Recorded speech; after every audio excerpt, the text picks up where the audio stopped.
पति पत्नी का रिश्ता।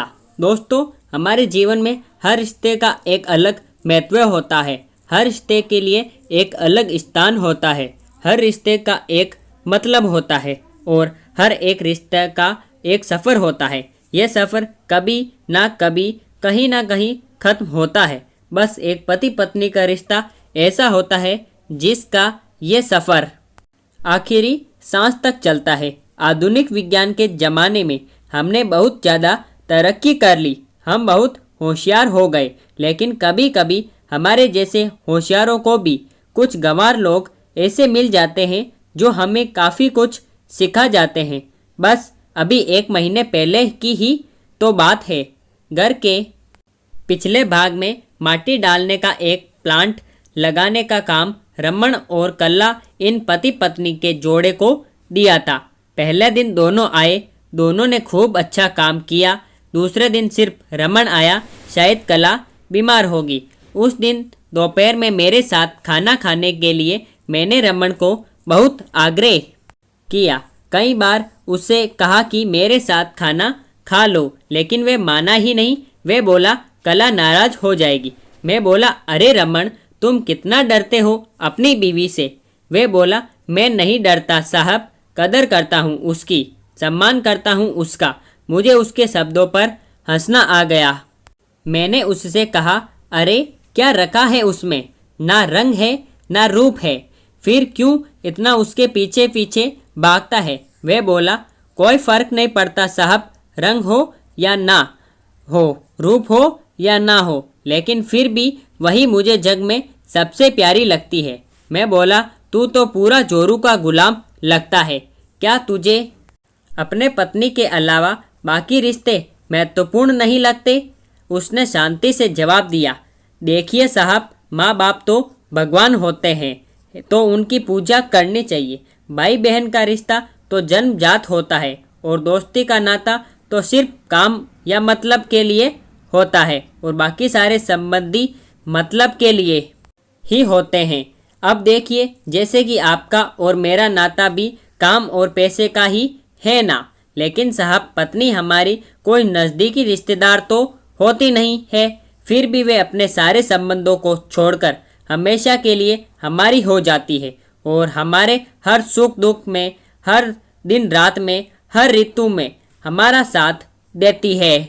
आप मानो या ना मानो, पत्नी सिर्फ एक रिश्ता नहीं है, वो कई रिश्तों का भंडार है।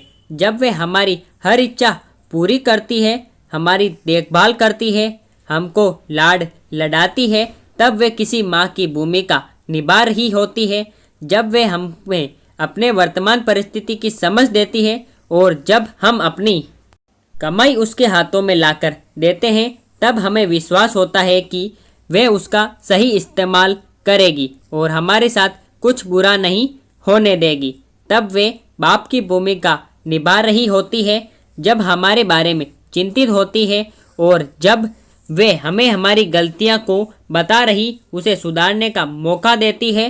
तब वे किसी बहन की भूमिका में होती है, जब वे हमें अपनी नई नई इच्छाएं बताती है, हमसे किसी चीज़ की मांग करती है, नखरे करती है, रूठती है, जिद करती है।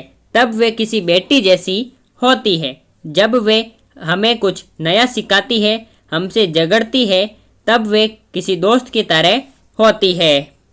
जब वे हमारे घर की और हमारे रिश्तेदारों की सबकी जिम्मेदारी अपने सिर पर उठाती है, तब वे मालकिन होती है। सबसे ज़रूरी, जब वे सारी दुनिया को और यहाँ तक कि अपने बच्चों को छोड़कर भी जब हमारी बाहों में आती है, तो वे हमारी पत्नी, प्रेमिका, हमारी जान, हमारा श्वास बनती है।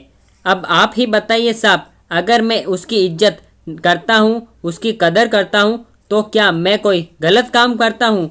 और वैसे भी पत्नी सिर्फ अपने पति के लिए अपना घर छोड़कर अनजाने घर में आती है और बाकी के रिश्ते तो परिस्थिति के हिसाब से निभा जाती है। देखिए साहब, मैं ज़्यादा पढ़ा लिखा तो नहीं हूँ, लेकिन ज़िंदगी ने मुझे इतना ज़रूर सिखाया है कि रिश्तों का मतलब एक दूसरे की कमियों को पूरा करना होता है। अगर नहीं तो अगर आप बिना कमियों वाले किसी इंसान को ढूंढने बैठोगे तो जिंदगी भर अकेले रह जाओगे। देखिए साहब, बीवी अगर धरती बनकर इतना बोझ उठा सकती है, अपनी तपस्या की अग्नि में तप सकती है, तो पति को भी शांत और उतना ही बड़ा विशाल आसमान की तरह बनना पड़ेगा, जो उसे समय समय पर प्यार की बारिश से भिगोता रहे। ठीक है साहब, बहुत देर हो गई है, मैं जाता हूँ, कहकर रमन वहाँ से जाने लगा और मैं उसको पीछे से जाते हुए देखता रहा। आज इस छूटक मजदूरी करने वाले आम इंसान ने मुझे बहुत बड़ा उपदेश देने वाला गुरु नजर आ रहा था। उसकी वो बात कि पत्नी कैसी भी हो उसको मान देना, उसकी इज्जत करना, देखभाल करना हर विवाहित पुरुष का प्रथम कर्तव्य है, और ये गुरु ज्ञान मुझे जिंदगी भर याद रहा। उम्मीद है इस कहानी से आपके दिल में अपने जीवन साथी का स्थान और भी ज़्यादा मजबूत कर दिया होगा।